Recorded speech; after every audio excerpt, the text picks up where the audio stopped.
በስመ አብ ወወልድ ወመንፈስ ቅዱስ አሐዱ አምላክ አሜን። በብዙ ምህረቱና ቸርነቱ እስከዚህ ሰዓት ላደረሰን ለሉ እግዚአብሔር ክብር ይሁን። ዛሬ ደግሞ እግዚአብሔር ያስተማረኝ እና ከናንተ ጋር መካፈል የምፈልገው ራሳችንን የምንጠይቅበትን ጥያቄ ያለ ርዕስ ይዤ ነው የምወጣው። የልጁን መልክ እንመስላለን? ይሄንን ነው። ይሄ ለማንም ለሁላችንም ነው። ለኔም፣ ላንተም፣ ላንቺም፣ ለናንተም ነው። የልጁን መልክ እንመስላለን?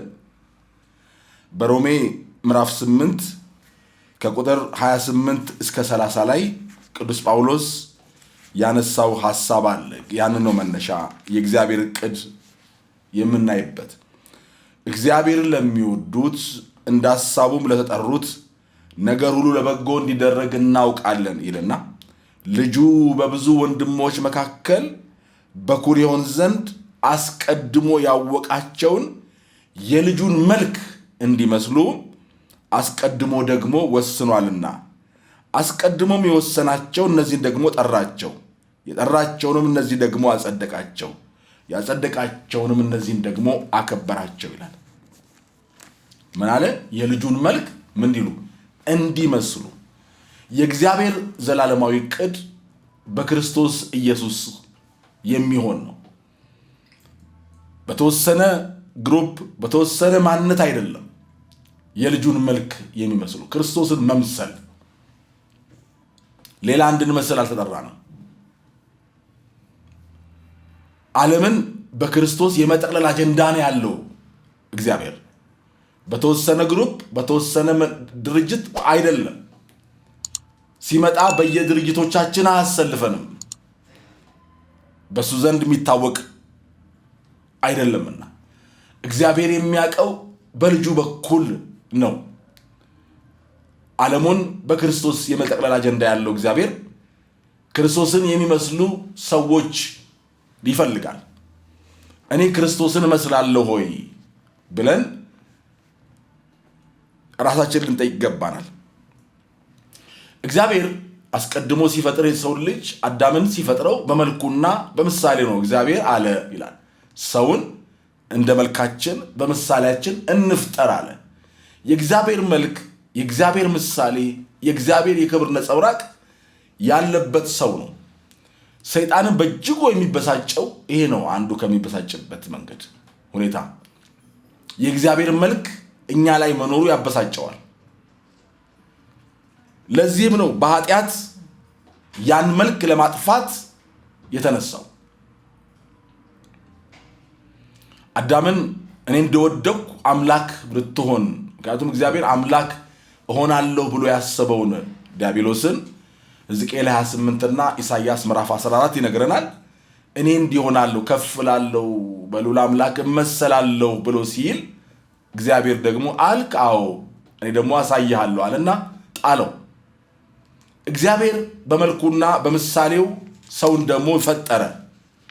ሰይጣን ይሄ በእግዚአብሔር መልክና ምሳሌ የተፈጠረውን ሰው ለመጣል ቀላሉ መንገድ እኔ በወደቅኩበት አምላክ ለመሆን በማሰብ ለዘላለም እጥለዋለሁ አለና ይህን ፍሬ ብትበላ እንደ እግዚአብሔር ትሆናለህ አለው።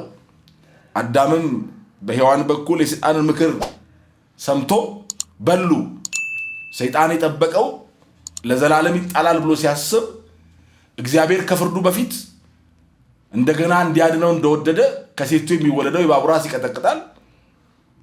በልጅነታችን ዝም ብለን የሰማነው ሬሌትን አባባል ከዘርዘር ተወልጄ አድናለሁ ብሎ ቃል ገባለት። ሰይጣን ያበሳጨው ይሄ ነው።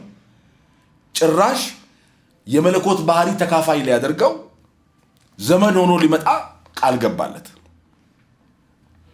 የሰው ተፈጥሮ እጅግ የከበረ ነው። መዝሙር ምዕራፍ 8 ላይ ምዕራፍ 8 ከቁጥር 4 እስከ 8 ታስበው ዘንድ የሰው ልጅ ምንድነው? ትጎበኘው ዘንድ ምንድነው እሱ? ስትፈጥረው ከመላእክት ጥቂት አሳነስከው፣ ነገር ግን በክብርና በምስጋና ዘውድ አከበርከው፣ ፍጥረታት እንዲገዙለት አደረግከው ብሎ መዝሙረኛው በመደነቅ የእግዚአብሔርን መልካምነት በሰው ላይ የተገለጠውን ሲናገር እንሰማለን። ሰው በእግዚአብሔር መልክና ምሳሌ ተፈጥሯል ብለን ስንል በሰው ላይ ያለ የእግዚአብሔር መልክ ምንድነው? ገዥነት፣ ቅድስና፣ ፍቅር፣ ቅንነት፣ ርህራሄ፣ በጎነት፣ ቸርነት እያልን መዘርዘር እንችላለን። እነዚህ የእግዚአብሔር ባህሪያት ናቸው። ያንን ነበር በኃጢአት ሊያጠፋ የፈለገው ጠላት። ነገር ግን እግዚአብሔር በሁለተኛው አዳም በኩል በድጋሚ የበለጠ ዕድል ሰጥቶ የመጀመሪያውን ነገር ሲያጸናና ሲያበዛለት እንመለከታለን። ለዚህ ነው ኤፌሶን ጸሐፊ ምዕራፍ 2 ቁጥር 10 ላይ ቅዱስ ጳውሎስ ሲናገር በኤፌሶን 2:10 እኛ ፍጥረቱ ነንና እንመላለስበት ዘንድ እግዚአብሔር አስቀድሞ ያዘጋጀውን መልካሙን ሥራ ለማድረግ በክርስቶስ ኢየሱስ ተፈጠረ ይላል። እንደገና የመጀመሪያው መልክ ቢበላሽም እንደገና ሌላ ማንነት በክርስቶስ በኩል እንደፈጠረ እንመለከታለን። እግዚአብሔር የሚፈልገው ይሄንን ነው። የገላትያ ጸሐፊ ቅዱስ ጳውሎስ ምዕራፍ 4 ቁጥር 19 ላይ ገላትያ 4:19 ላይ ምንድነው ያለው? ክርስቶስ በእናንተ እስኪሳል ድረስ ምጥ ይዞኛል አለ። የሐዋርያው አገልግሎት በሰዎች ውስጥ ክርስቶስን መሳል ነው። አገልጋዮች፣ ሰባኪያን፣ የእግዚአብሔርን ቃል የሚያስተላልፉ ሰዎች በሚያገለግሉት ሕዝብ ላይ ራሳቸውን እንዲያስቀምጡ፣ ራሳቸውን እንዲስሉ፣ እነሱ ገዢ እንዲሆኑ አይደለም። ክርስቶስ በሰዎቹ ልብ ውስጥ ምን እንዲሆን እንዲሳል። አንድ ቀራጺ ተጨንቆ ለምሳሌ ሞናሊዛ የምትባለዋን የሰራው ሊዮናርዶ ዳቪንቺ ተጨንቆ አስቦ ቀናት ፈይቶበት ድንጋዩን እየጠረበ እጁ እስኪበላሽ ድረስ ሰርቶ ያችን ውብ የምትመስል ሴት አስቀመጠ። ልክ እግዚአብሔርም እንደ አንድ ቀራጺ፣ አገልጋዮችም እንደ አንድ ቀራጺ በእግዚአብሔር ቃል መዶሻነት፣ በእግዚአብሔር እሳት ፈታኝነት ሰዎች ክርስቶስን እንዲመስሉ ነው የሚሰሩት፣ እነሱ እንዲመስሉ አይደለም። ለዚህ ነው ማቴዎስ 5 ላይ ጌታ ሲናገር ማቴዎስ 5:14-16 ላይ እናንተ የዓለም ብርሃን ናችሁ፣ በተራራ ያለች ከተማ ልትሰወር አይችልም፣ መብራትን አብርተው ከዕንቅብ በታች አያስቀምጡትም፣ በቤት ያለው ሁሉ እንዲያይ ከፍ አድርገው ያስቀምጡታል ካለ በኋላ መልካሙን ስራችሁን አይተው የሰማያዊውን አባታችሁን እንዲያከብሩ ብርሃናችሁ በሰው ፊት ይብራ ይላል። ሰዎቹ እኛን ሲያዩ እኔን አይደለም ማየት ያለባቸው፣ የስብከቴን፣ የዝማሬን፣ የንግግሬን ችሎታ፣ ያገላለጼን ብቃት አይደለም ማየት ያለባቸው። በህይወቴና በኑሮዬ በንግግሬና በመመላለሴ ውስጥ ያን የክብር ጌታ በእኔ ውስጥ ማየት ከቻሉ እኔ እድለኛ ነኝ፣ አገልጋይ እድለኛ ነው። እግዚአብሔር የልጁን መልክ በእኛ ውስጥ ሲያይ ደስ ያሰኘዋል። አንድ የራሴን ገጠመኝ ልንገራችሁ። ወደ እግዚአብሔር አምጥቼዋለሁ። 4ኛ ልጄን ልሸኝ አውቶቡስ ተራ ሄድኩኝ። በሌሊት ነው የሄድኩት። ሲሄድ የሚያስተናግዱት ሰዎች ትኬት የያዘ ሰው ብቻ ነው የሚገባው አሉ። አይገባም። ወላጅ ደግሞ ልጁን በር ላይ ጥሎ መመለስ አይችልም። ያው አስገብቼ አውቶቡስ ላይ አስቀምጬ ወንበር ላይ አስቀምጬ ነው ልብ ያርፎ መውጣው። ከዛ በኋላ ባክህ የወላጅ ልብ እኮ አያርፍም አልኩት። የሚያስተናብረው ሰው ቀናልና አንተ መናገር አያስፈልግም፣ ኮፒ ፔስት አደረላችሁም እንዴ ግባ አለኝ። እንዴት ደስ እንዳለኝ አቃለው። ልጄ እንዴት እንደምስል ግን በቃ ደስ ብሎኝ በጣም ደስ እያለኝ ነው ያረፈልኩት። ወዲያው ወደ እግዚአብሔር ሐሳብ አመጣሁት። እግዚአብሔር አሁን እሱንስ ምን መስሎ ሆነን ይሄ ሰው ክርስቶስን ይመስላል ቢባል እንዴት ይደሰታል በሚል ያን ሐሳብ ወደ እግዚአብሔር ሐሳብ አጥቼ እንዳስተውል አደረገኝ። እኔን ደስ አሰኝ። ትንሽ ነገር እኔ ልጄ ላይ ምንም ኢንቨስት አላደረኩም። ነገር ግን የኔን መልክ ስለያዘ የኔን ሁኔታ እሱ ላይ ስላለ ደስ አለኝ። እግዚአብሔርስ በቃሉ በጸጋው ከምንም በላይ ልጁን በመስጠት እኛ ላይ በብዙ ምን አድርጓል? ኢንቨስት አድርጓል። ኢንቨስት እንዳደረገብን የልጁን ህይወት ውድ የከበረ ደም እንደሰጠ በእኛ ውስጥ ልጁን ቢያይ ምንኛ ይደሰታል። ይሄ ነው። ለዚህ እኮ ነው እግዚአብሔር በሰው ውስጥ ተደስቶ ስለማያውቅ ነው በአንድ ልጁ በእርሱ ደስ የሚለኝ የምወደው ልጄ እሱ ነው፣ እሱን ስሙት አለ። እሱ ስትሰሙት እናንተ እሱን ትመስላላችሁ፣ እኔም እደሰታለሁ ማለቱ ነው። ሰይጣን ይህንን የእግዚአብሔር መልክ ማጥፋት ይፈልጋል፣ ማበላሸት ይፈልጋል። በነገራችን ላይ ሰይጣን እንደው ከዚህ ቀደም ሌላ ትምህርት ላይ አንስቼዋለሁና ለምሳሌ አጋንንት ቤት ሄደው ብር ስጠን ለሚሉ ሰዎች ሰይጣን ምን ያዛቸዋል? ሰምታችኋል። ራቁታችሁን ተንከባለሉ፣ አመድ ላይ ተንከባለሉ፣ አተላ ተቀቡ፣ ፈርስ አጠቡ ይላል። በነገራችን ላይ እግዚአብሔር ገጻውና ሰይጣን በፈርስ መታጠቡና ሰይጣን ይሰጣለው በሚለው የሚሰጠው ነገር የለውም። ያው ከሌላ የወሰደውን ነው የሚያመጣው። ምን ያገናኘዋል ብትሉ ምንም አያገናኘው። ያው የራሱ ህግ ነው። ዝም ብለህ አንድ ብር አምጣና ስጣሃለሁ ማለት ይችላል። ግን ለምንድን ነው ፈርስ ላይ በፈርስ ታጠብ፣ ሜዳ ላይ ተንከባለል፣ ራቁት ክንሂድ የሚያሰኘው ለምን ነው ብትሉ ያን የእግዚአብሔር መልክ ማቆሸሽ ይፈልጋል፣ ማበላሸት ይፈልጋል። ደስ የሚለው ይመስለኛል ደግሞ ነው እግዚአብሔር ገሰውና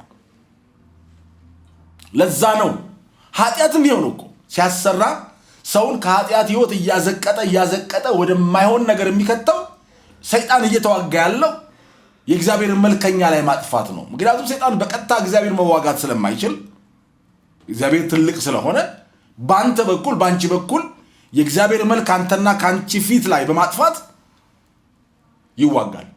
እግዚአብሔር ያዝናል።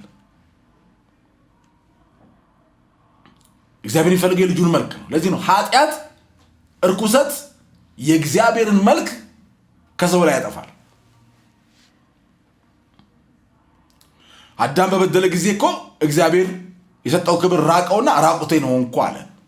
ራቁቴ ያለው ልብስ የሚሸፍነውን አካል አይደለም።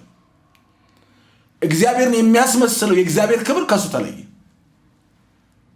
ሰይጣን የሚደስተው የእግዚአብሔር ክብር ከእናንተ እንዲለይ የማይሆን ኃጢአትና እርኩሰት ያስገባቸዋል።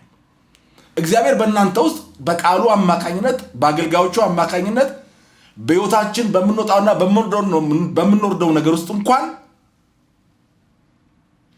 የራሱን ማንነት ይሰራል። በመከራ እንኳን ስናል አጥፍተን በድለን እግዚአብሔርን አሳዘነን ስንመለስ እንኳን በብዙ ነገሮች ውስጥ ታሽተን እንመጣለን። ከዛ ወደ ቀደመው ነገር አንመለስም። በጣም እንማራለን። ምንድነው ስንል እግዚአብሔር የልጁን መልክ ነው። ከጌታ ጋር ባይገናኝም በቃል ግን ይላል ዕብራውያን ጸሐፊ ከተቀበለው መከራ መታዘዝን ተማረ ይላል። እሱ ስለኛ ኃጢአት ዋጋ በመክፈል ነው መከራ የተቀበለው። እኛም በመበደልም ቢሆን ከእግዚአብሔር ሐሳብ በመውጣትም ቢሆን አሊያም ደግሞ ስለ ወንጌሉን በምንከፍለው ዋጋ በዛ ውስጥ ምንማረው መታዘዝ ነው።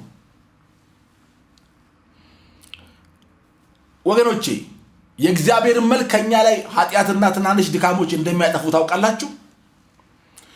መኃልየ ምዕራፍ 2 ቁጥር 15 ላይ ጠቢቡ ሰሎሞን ሲናገር መኃልየ ምዕራፍ 2 ቁጥር 15 ላይ ወይናችን አብቧል ይልና ወይኑን የሚያጠፉ ጥቃቅን ቀበሮች አይልም፣ የወይኑን ቦታ ነው የሚለው። ተመልከቱ። ወይናችን አበበ ካለ ወይኑን የሚያበላሹ ፍሬውን የሚበሉ ማለት ሲገባው የወይኑን ቦታ የሚያበላሹ ጥቃቅን ቀበሮች አሉና አጥምዳችሁ ያዙልናል። በሕይወታችን ውስጥ ጥቃቅን የምንላቸው ነገሮች ክርስቶስን እንዳንመስል የወይኑን ቦታ የሚያጠፉ ናቸው። አናያቸው። ዛሬ በእግዚአብሔር ጋር ስናገለግል ስንሮጥ የክርስቶስን መልክ ከኛ ውስጥ የሚያጠፉ ትናንሽ ነገሮች እንዳሉ አይታዩንም። ወይ ዝሙት፣ ወይ መጠጣት፣ መስከር፣ ሌላ ነገር ብቻ ይመስልናል። ጥቃቅን ቀበሮች ናቸው። ምኑን የሚያጠፉት? የወይኑን ቦታ፣ ስፍራውን፣ ክርስቶስን የመምሰል ህይወት የሚያጠፉ። ስለዚህ እነኝን ማጥመድ ይፈልጋል። ማጥመድ ማለት ጥንቃቄ ያለበት ስራ ማለት ነው። ሁለተኛ ጴጥሮስ ምዕራፍ 1 ከ1 እስከ 11 ብታነቡ ይሄን የምናገረው እግዚአብሔርን በመምሰል ቃሉን ላነብ። ሁለተኛ ጴጥሮስ ምዕራፍ 1 ከ1 እስከ 11 እዛም ላይ እግዚአብሔር ያስለው ሐሳብ ማንን እንደምንመስል ተገልጾ እናገኘዋለን። የመለኮቱ ኃይል ይላል ከቁጥር 2 አንብብ። በገዛ ክብሩና በበጎነቱ የጠራን በማወቅ ለሕይወትና እግዚአብሔርን ለመምሰል የሚሆን ነገር ሁሉ ስለሰጠን በእግዚአብሔርና በጌታችን ኢየሱስ ዕውቀት ጸጋና ሰላም ይብዛላችሁ። ስለ ክፉ ምኞት በዓለም ካለው ጥፋት አመልጣችሁ ከመለኮት ባህሪ ተካፋዮች በተስፋ ቃል እንድትሆኑ በእነዚያ ክብርና በጎነት የተከበረና እጅግ ታላቅ የሆነ ተስፋን ሰጠን። ስለዚህም ምክንያት ትጋትን ሁሉ እያሳያችሁ በእምነታችሁ በጎነትን ጨምሩ፣ በበጎነትም እውቀትን፣ በእውቀትም ራስን መግዛት፣ ራስን በመግዛት መጽናትን፣ በመጽናትም እግዚአብሔር መምሰል እያለ ይናገራል። አያችሁት? የመለኮት ባህሪ ተካፋይ እንደገና እግዚአብሔር ምን መምሰል። ያው እግዚአብሔርን መሰልን ማለት ክርስቶስን መሰልን ነው። ምክንያቱም ጌታ እኔን ያየ አብን አየ ስላለ በስላሴ መካከል ልዩነት ስለሌለ ማለት ነው። በሕይወታችን ጭምር ነው የምናሳየው። አንድ ቦታ ላይ አንድ የወንጌል አገልጋይ ወንጌል ወዳልተሰማበት ሩቅ አገር ሄደ ይባላል። ምንም ሩቅ ወንጌል ያልሰሙ በጣም ፓጋን የሆኑ ሰዎች ጋር ሄዶ ወንጌል ይሰብካል። ወንጌል ሲሰብክ ስለ ክርስቶስ ደግነት፣ ኃጢአተኞች እንዴት እንደሚወድ፣ ለታመሙት እንዴት እንደሚያዝን በቃ የሚነግራቸው እና ይህን ጌታ ላስታውቃችሁና ሲላቸው እናውቀዋለን አሉት። ተደነቀ። ልም ያለ ጫካ ውስጥ የሚኖሩ ፓጋንስ ናቸው። እኛ እናውቀዋለን እንዴ? እናውቀዋለን። እንደውም ሬሳው መቃብሩ እኛ ጋር አለ አሉት። እኛ ጋር አለ። በጣም ተገረመና እስቲ ያሳዩ አላቸው እና ወስዶ አሳዩት። የሆነ መቃብር አሳዩት። በኋላም ሲጣራ አያቶቻቸው የነገሯቸው ነው። ድሮ ወንጌል ለመስበክ እዛ ሀገር መጥቶ ወንጌል እየሰበከ ኖሮ የሞተ ሰው መቃብር ነው። አያቶቻቸው ነግረዋቸዋል። እንዲህ አይነት ሰው ነበር። በቃ ያንን ጋስብ እንግዲህ ሰዎቹ አሁን የሉም።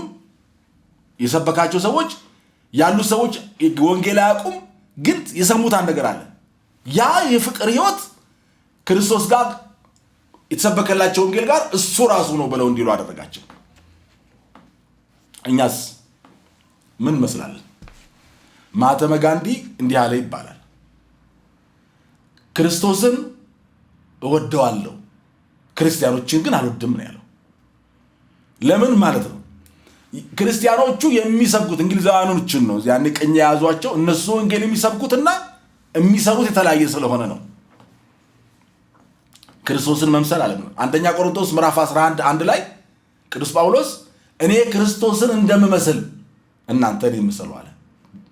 ክርስቶስን የሚመስል ማንነት አለን ወይ? አዎ፣ ዛሬ ራሳችንን መመርመር አለብን። በአንዱ የወይን ግንድ ላይ ሁለት አይነት ቅርንጫፍ አለ። ዮሐንስ 15 እንደሚነግረን አንደኛው ፍሬ ማያፈራ እሱ አለ ምን ይሆናል? ይቆረጣል፣ ይደርቃል፣ ወደ እሳት ይጣላል አለ። ሌላኛው ደግሞ ፍሬ የሚያፈራ ነው አለ። እሱ ደግሞ አይቆረጥም፣ ግን ይገረዛል፣ አብስቶ ያጠራል አለ። እንዲህ አይነት መልክ በአንድ ግንድ ላይ አለ። በአንድ የክርስትና ማንነት ውስጥ ክርስቶስን የሚመስል ማንነት ፍሬ የሚያፈራ እየተገረዘ የሚያበዛ አለ። ደግሞ በአንድ የክርስትና ነኝ ክርስቲያን ነኝ በሚለው ውስጥ ደግሞ ቅጠል ብቻ የሆነ ወሬ ብቻ የሆነ ህይወት የሌለው ግን ለእሳት የተዘጋጀ አለ። እግዚአብሔር ማስተዋል ይስጠን። ክርስቶስን ስንመስል ነው ክርስቶስን የሚመስሉትን ነው እግዚአብሔር ወደ መንግስቱ የሚሰበስበው።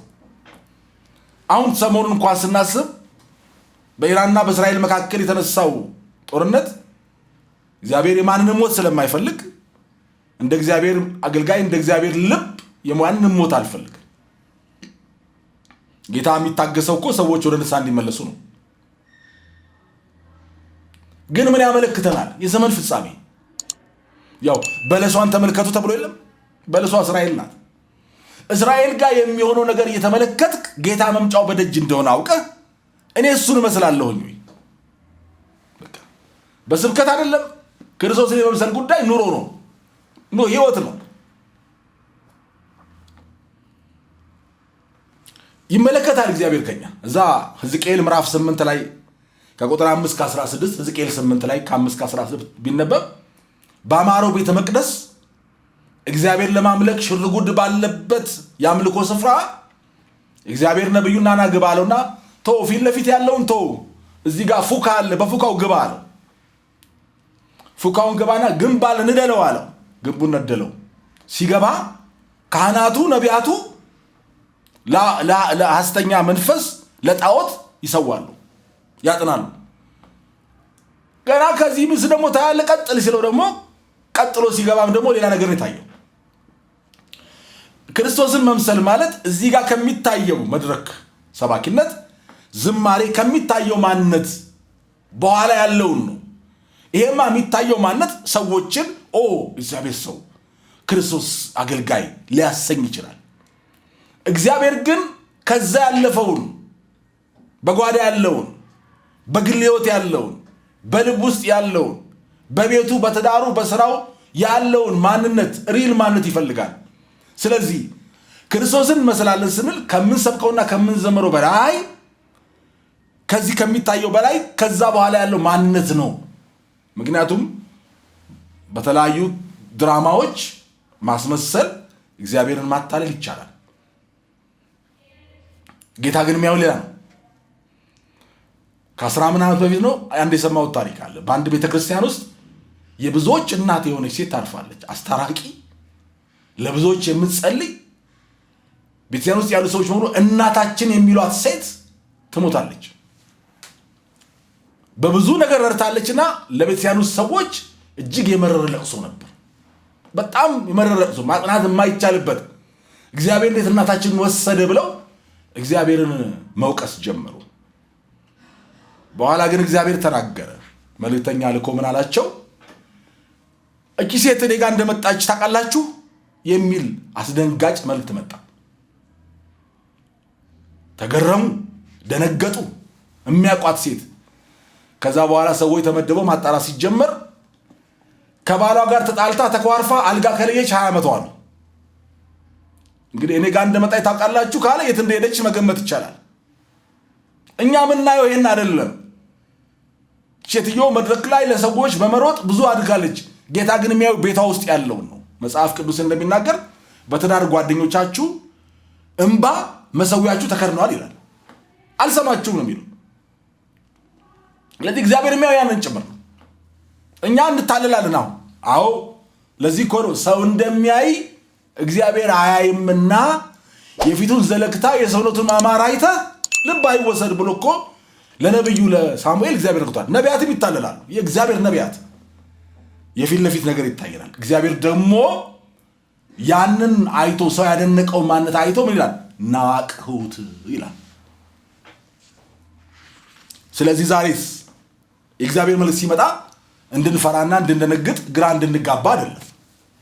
እግዚአብሔር ሲናገር ሲገስጽ የተስፋ አምላክ ስለሆነ እንዳንጠፋበት ነው። እኔ ክርስቶስን ማልመስል ከሆንኩኝ ክርስቶስን የመምሰል ሕይወት እኔ ውስጥ ከሌለ ዛሬም እድል አለኝ። ይሄን ቃል ለመስማት እግዚአብሔር እድል ከሰጠ ዛሬም እድል አለ። ምን ለመሆን? ለመመለስ። ኢያሱ ምዕራፍ 5 ላይ ምን አነበው ታሪክ አለ። ምዕራፍ 4 ኢያሱ ኢያሪኮን ተሻገሩ፣ ዮርዳኖስ ተሻገሩ፣ ገቡ። ግን ምዕራፍ 5 ላይ ወደ ከነዓን ከመግባታቸው በፊት ግን በመንገድ ላይ የተወለዱ ሸለፈታሞች ነበሩ ይላል። ስለዚህ ምን በላቸው? ግረዛቸው። ባልጩት ተወሰደ ይላል። ያማል። አው ከኛ ህይወት ውስጥ እግዚአብሔር ሊገርዝ የሚፈልገው ነገር ቢያምም ኢጓችን፣ እኔነታችን፣ ለምን ተነካው ባይነታችን፣ ሌላም ነገር አንዳንዴ ጥቃቅን ቀበሮች የምንላቸው እኮ እነኚህ ናቸው። አታመነዝርም፣ አትሰርቅም ሊሆን ይችላል። ኢቭን ይቅርባ ያለ መሆናችን፣ ሌሎችን ክርስቶስ በወደደበት ልብ አለመውደዳችን፣ እኛ በእግዚአብሔር ምሕረት የኖርን እንጂ በራሳችን ጽድቅ የኖርን አለመሆናችንን አውቀን ለሌሎች ለደከሙት ሰዎች አለመራራታችን ሊገረዝ ይገባል። ያማል። አዎ፣ ግን ክርስቶስ ለመምሰል ስለሚመች ይገረዝ። የሚገርመው ተገረዙና በመንገድ የተወለዱ ናቸው። ወዴት ነው? ወደ ከነዓን፣ ወደ እግዚአብሔር መንግስት እየሄድን እኮ ነው። ጌታ ይመጣል ማራናታ እያልን እኮ ነው። በመንገድ ላይ ግን እየሄድን ሸለፈታሞች ከሆንን መገረዝ አለብን። ሲገረዙ ይላል ፋሲካ አደረጉ ይላል። ክብር ለእግዚአብሔር ይሁን። ያኔ ነው መዘመር የሚቻለው። ያኔ ነው ለእግዚአብሔር በዓል ማድረግ የሚቻለው። ፋሲካ አደረጉ። ከዛስ የምድሪቷን ፍሬ በዚያ ቀን በሉ ይላል። አያችሁ፣ በረከታችሁን የምትበሉት ክርስቶስን በመምሰል እንጂ ጥሩ ቃል የሚናገርላችሁን ሰው በመፈለግ አይደለም። ክርስቶስን ስንመስል ልጆቹ ነንና እግዚአብሔር የልጆች እንጀራ የሆነውን ፈውስ በረከት አይከለክለንም። ለጠቅልልና የልጁ መልክ በእኛ ውስጥ የሚታይበት መመዘኛው ምንድነው ብንል ፍሬ ነው። እዛ ገላትያ ምዕራፍ 5 ከ17 እስከ 22 ገላትያ ምዕራፍ 5 ከ17 እስከ 22 ክርስቶስን የሚመስልና የማይመስል ማለት ተዘርዝሯል። ክርስቶስን የመምሰል ህይወት የመንፈስ ፍሬ ነው። ክርስቶስን የማለመምሰል ህይወት የሥጋ ፍሬ ነው። ለምሳሌ ሶስት ከፍሏቸዋል። የመጀመሪያው ውስጣዊ በረከቶች የምንላቸው ፍቅር፣ በውስጣችን አፍቃሪ መሆን ውስጣዊ ማንነት ነው። ከውስጥ ነው የሚጀምረው ህይወት። ደስታ፣ በውስጣችን በእግዚአብሔር ደስተኛ መሆን። በውስጤ በጌታ ደስተኛ ካልሆንኩኝ ሌላ ሰው ደስታ መሆን አልችልም። ሰላም፣ በውስጤ ከእግዚአብሔርም ከራሴ ጋርም ሰላም ያለኝ ሲሆን ሁለተኛው ስቴፕ ጳውሎስ የሚያስቀምጣቸው እንደዚህ ነው። ሁለተኛው ስቴፕ ደግሞ ውጫዊ በረከቶች እኛ ለሰዎች የምናሳያቸው ናቸው። ትዕግስት፣ ሌሎች ጋር ታጋሽ መሆን፣ ቸርነት፣ ሌሎች ቸር መሆን፣ በጎነት፣ ሌሎች በጎ መሆን። ከውስጣችን የተሰራ ማንነት ወደ ውጭ ይንጸባረቃል። ሶስተኛው ደግሞ 9 ናቸውና ሶስተኛው ደግሞ ከእግዚአብሔር ጋር የሚኖሩ ናቸው። እነኚህም እምነት፣ በእግዚአብሔር ላይ መታመን፣ ለእግዚአብሔር ታማኝ መሆን፣ የዋሃት ሚክነስ ይለዋል። ራስን ዝቅ ማድረግ፣ በእግዚአብሔር ራስን ማዋረድ፣ ራስን መግዛት፣ በእግዚአብሔር ቁጥጥር ስር መሆን። በቃ በእግዚአብሔር ቁጥጥር ስር ስንሆን ስሜታችን አይነዳንም። ለዚህ ነው ጳውሎስ ሲናገር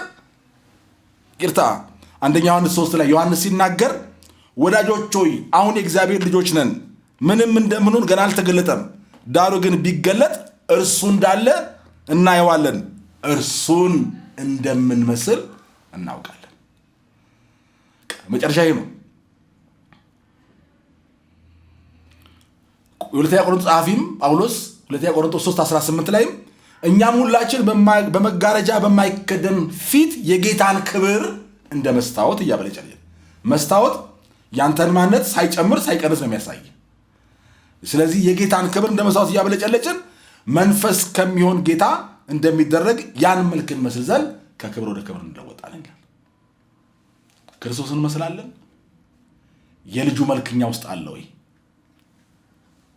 ከሌለ ያለን ጊዜ ዛሬ ነው። ራሳችንን ማስተካከል ይገባናል። እግዚአብሔር ይርዳን። ቸር ይግጠመን።